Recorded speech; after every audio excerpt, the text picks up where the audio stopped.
அண்மை செய்தி திருவள்ளூர் அடுத்த ஒண்டிக்குப்பத்தில் சாலையோரம் வளர்ந்திருந்த கஞ்சா செடி தற்போது அகற்றப்பட்டிருக்கிறது. மேலும் விவரங்களோடு இணைகிறார் செய்தியாளர் பிரபு. வணக்கம் பிரபு, விவரங்கள்.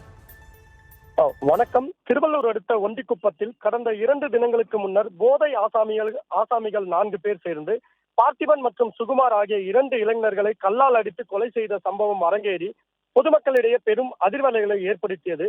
மேலும் ஒண்டிக்குப்பம் பகுதியில் இளைஞர்கள் அதிக அளவில் கஞ்சா போதைக்கு அடிமையாவதாகவும், மாணவர்கள் முதல் இளைஞர்கள் அனைவரும் இந்த கஞ்சா போதைக்கு அடிமையாகி சீரழிந்து வருவதாகவும் குற்றச்சாட்டு எழுந்துள்ள நிலையில், இளைஞர்களை கல்லால் அடித்து கொலை செய்த சம்பவம் நடைபெற்ற ஒண்டிக்குப்பம் பகுதியிலிருந்து சுமார் 500 மீட்டர் தூரத்தில் சென்னை திருப்பதி தேசிய நெடுஞ்சாலை ஓரத்தில் கஞ்சா செடி இருப்பதாக காவல்துறையினருக்கு தகவல் கிடைத்தது.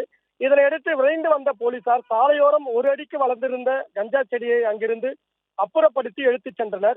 கஞ்சா செடியை யாரேனும் வேறு எங்கேயாவது வளர்த்து வருகிறார்களா என்றும் போலீசார் விசாரணை நடத்தி வருகின்றனர்.